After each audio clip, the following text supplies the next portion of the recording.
What we saw during the COVID epidemic was a lot of people had their tree shaken loose. And we found and are still finding a lot of people are just awakening to understanding themselves better and also asking the question, what brings me fulfillment? What brings me joy? We hope that others don't have to go through hardships or struggles. However, we also acknowledge that usually that's where the most change derives from. My first question for you is, you're a guy who comes across to me as I mentioned in your introduction, as someone who's about something. And I'm curious, do you have a defined, you said the word mission, I was going to say the word purpose. Do you have something that you've defined for yourself, something that kind of is a guiding light for you? Yeah, one thing that I've been really working to make a consistent part of my thoughts, a consistent part of my ethos, if you will, is leading with love. Through some of the work I've done in the last couple of years and redefining what my identity is, who I am, um, that's really spoken to me. And my mission, I think, is to help others. And for me personally, what that looks like is through coaching, helping others understand what their why is, what their purpose in life is. You and I are both veterans, and for me specifically, the transition leaving the Army brought about a lot of change. Whether I wanted it or not, I was getting it. And I had to figure out what I'm doing with my life as when did I get out? 26-year-old man at the time. Um, Not a lot of people have a forced epiphany, if you will, or not a lot of people have to think about what they want to do that far into their life. The flip side, some people are way older and have to figure out what they want to do with their life due to circumstances maybe beyond their control. What we saw during the COVID epidemic was a lot of people had their tree shaken loose, right? And so, what are you going to do with that? And we found and are still finding a lot of people are just awakening to understanding themselves better and also asking the question, what brings me fulfillment? What brings me joy? Maybe it's not the 9 to 5 corporate career. Maybe it is, that's fine. But getting very clear and honing into that ethos, the values that each person has, all of those things is something that I personally went through discovering. And so now what I've found that brings me joy and fulfillment is helping others navigate that. Was there a moment or something or a series of events that kind of brought you to this realization? I mean, again, you and I are both veterans, and you aren't your typical veteran. You seem to have a higher order of thinking. You're a little more enlightened than, not to say that there are some amazing warriors out there who have depth and breadth and intellect. I mean, some of the most intelligent and deep people I've ever met are veterans, but for the most part, not the case. And I'm curious for you, and even since I've met you, I would say that I've noticed an evolution, right? A little bit of a deepening. So is there something like an impetus for that? Is there something that's brought you to this, or could you tell us more about that? Yeah, there's a couple things that stand out to me. Firstly, you know, I have to give a lot of credit to my wife, Isabel, who, and I think she's been on this podcast before She as well. has. Yeah, she's amazing. Um, yeah. And, I guess I can kind of go a little bit back to my story, maybe even then, so I can backtrack just a little bit more. You know, um, I was in the Army from 2016 through 2020 over at then Fort Bragg, North Carolina. During that time, Isabel and I started dating while we were in college. And so I left for the Army. She went to pursue grad school and then got her doctoral in acupuncture in Austin, Texas. So we're apart from each other for about 3.5 years long distance across the country, which is pretty insane thinking about it. And at that time, we're together, but on different paths, really. She's focusing in her lane, I'm focusing in my lane. And we knew we wanted to be together. So we did our best to see each other every 1 to 3 months. Sometimes, we didn't see each other for a little over 6 months, I think, when I was deployed. Um, but we would FaceTime every night. We would stay together. Fast forward to when I exited the Army and moved back to Texas and moved in with her, we were completely different people at this point in time. And I had just kind of had my world flipped upside down. I didn't know who I was, didn't know what I was supposed to be doing. Meanwhile, Isabel knew exactly who she was and what she wanted to be doing, pursuing entrepreneurship with acupuncture, owning her own business, launching that, starting it as she finished school. And so, really, I leaned on her strongly, kind of as a rock, to both. She held a lot of space for me, but at the same time, she like kind of kicked me in the butt and was like, what are you going to do? What are you doing? In a nice way, right? But hey, you're not supposed to sleep 3 or 4 hours a night, wake up multiple times a night, and feel groggy all day. Hey, you're really closed off and not opening up to me or having discussions like a healthy relationship would. Little prompts like that, and it started to jog my thought process to where I was able to kind of have an awakening of like, maybe there's more to this. Maybe, something is wrong on my behalf. So I think right there, that was, um, like I said, a kick in the rear, to put it frankly, of for me to get out of kind of a victim mentality and start taking some control of whatever my life was going to be. Another couple areas where I was fortunate to work with some plant medicine facilitators here in Austin, that her and I absolutely love. They're really a part of our family. They were at our wedding. They're just great people.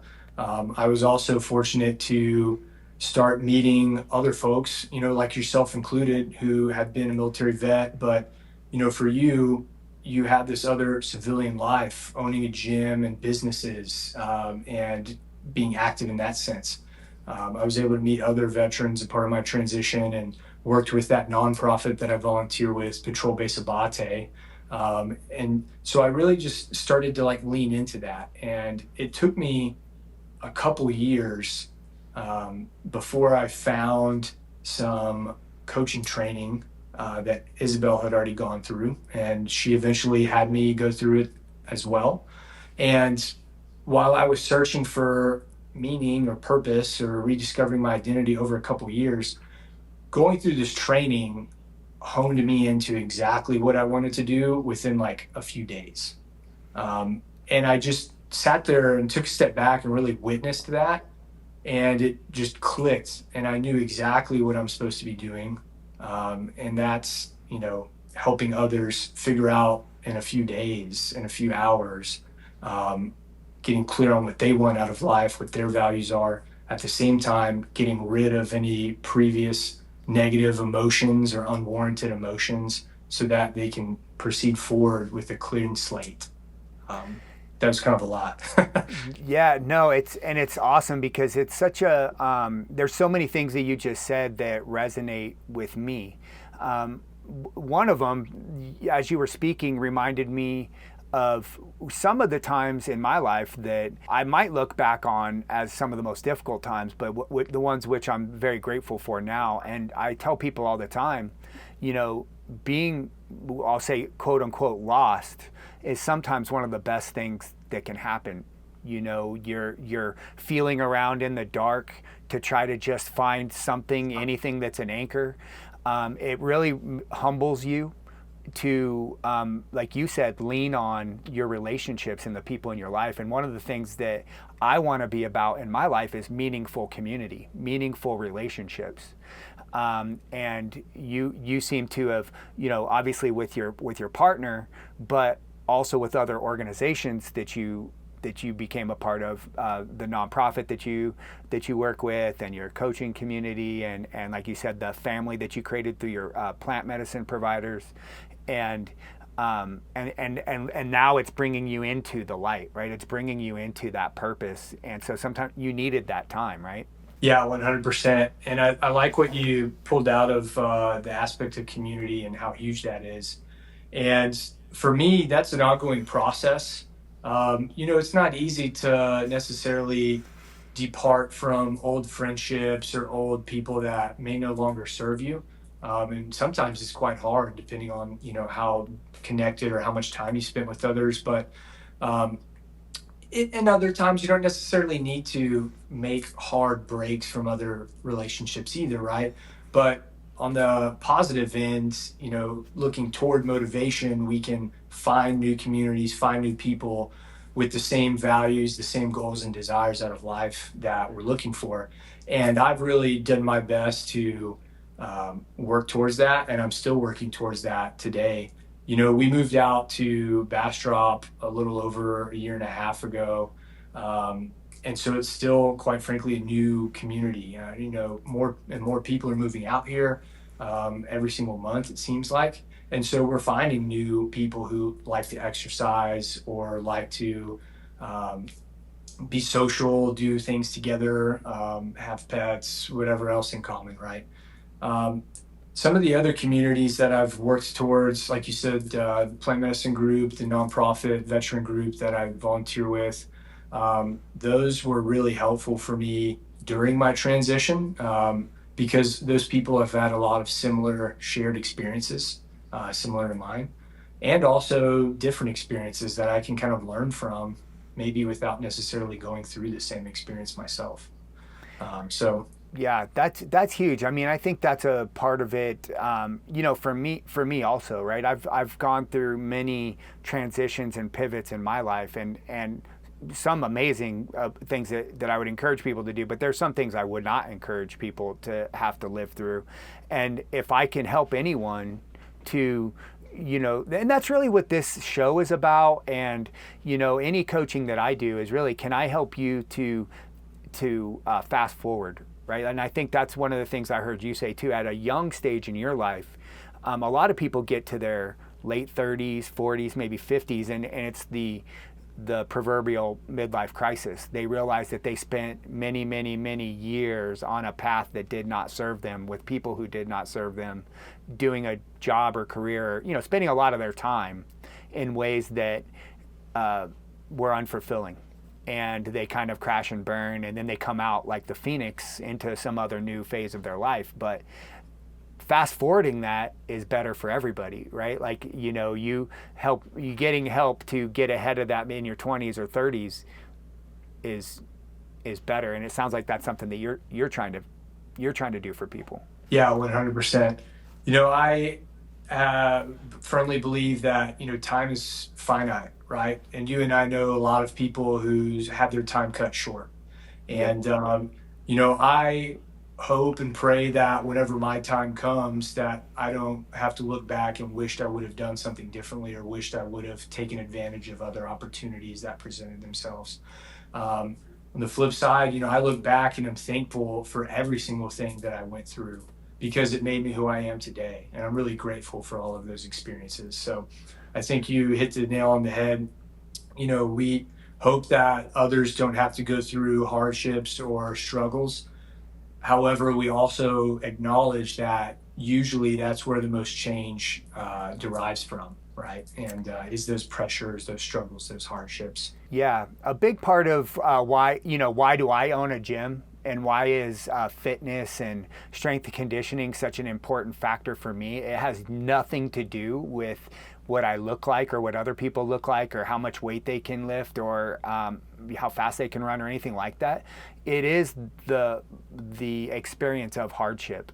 For me, it has a couple lessons in life that I've seen you actually post recently about some things, right? Like choosing your hard and things like that. And that's what owning a gym is about for me, is about how can I get people sets and reps in life, enduring some like safe, some hardship with like a bit of a safety net that can teach them some things. And not everyone looks at the training that way, but that's truly why I continue to do it and continue to be in love with it. Yeah. Yeah, I love that. I've had some good experiences in some of those workout classes, and some really shitty times too. But I'm able to like step out of it mentally and say, "Man, you know what? I'm being better for this. I'm glad I'm doing this. I'm going to come out of it feeling better as well." Yeah, it's the mental and emotional experience of And there's all these different lessons in there. It's like a workout that you hate. It's got all the different movements that you hate in there, or the vibe isn't right. The coach is rubbing you wrong. There's all these different things, which is a microcosm of life, right? And you Yeah, get to experience that in that 1 hour, that hour and a half, and there's growth there. You know. 100%. I'm curious. So you and I again have a similar, I guess, brotherhood of and sisterhood, and the military uh, background, and we have we were beaten into us the Army values, and depending on everyone, there's the NCO creed and the Ranger creed and all these different things, and they're an ethos, right? There's the warrior ethos, and I'm curious. I took all of that stuff for me. One of the ways that I leveraged these things that weren't super applicable to my day to day life is I took them and I modified things to work for me. I changed the values to things that I wanted them to be. I changed my creed to something I wanted it to be. And I'm curious, have you delved into that process at all? Do you have a certain set of values that you've kind of like claimed or identified or anything to that nature? I couldn't produce a written down list of like 6 to 10 values based statements, but I could tell you there are things that I definitely value or see benefit in. And one of those along my journey has been the ability to embrace change or question everything, as I like to tell myself and others. Um, I've become, and the military kind of helped me do this as I was getting out of it. I kind of stopped um, blindly accepting what was fed or given to me. And I just really started asking why. And I think that's especially important in this day and age, just with all the craziness on social media, the craziness on politics, or whatever else is going around in the world. I try not to just believe what I see, and I just want to do a little bit of digging if it's important to me. Um, Another thing comes up, like I mentioned earlier, lead with love. I really make a conscious effort to have that at the forefront of everything I do, be and embody, both in work, but more importantly for me, within my relationship, within my friends and community as well. Um, to me, that is just so important and so needed, especially as men in today's society, in my opinion. One of my favorite topics to talk about is, positive and healthy masculinity and what that looks like or what that is to me. Um, you and I both shot a lot of guns, still like to do that, I'm sure. You and I both like to throw the weights around. You and I like to go outside, be outdoors. When a problem comes up, you and I's brain are immediately going to go to logically trying to solve that problem. That's the masculine. And I'm so grateful, and we all should be so grateful to have that. We need it in our culture and society 100%. The opposite side of that, when the masculine comes home to their wife or partner or their friends or even other guys, we still need a space that we can take that armor off, right? When you came back from a mission, eventually you got to pull that kit off, drop your helmet, and be able to chill so you can deregulate and kind of come to a homeostasis, right? And emotionally, I don't think men are taught how to do that. And we're definitely taught that that's not masculine, that's not alpha, that's weak or sissy. And 100%, I believe there's times that you need to be stoic or you need to be able to push the emotional aspect of it away, right? Again, that's a core function of the masculine. Go back to olden times when there was danger for the village. Go back today when there might be danger or craziness downtown. You need to be able to handle that situation. But again, when I'm at home with my wife or when I'm kicking it with my friends, if I'm closed off or like on edge and alert, that's not healthy for me. And you're definitely not strengthening or deepening your relationships with others in any way. So that's something that I really have like leaned into and am really vocal about talking.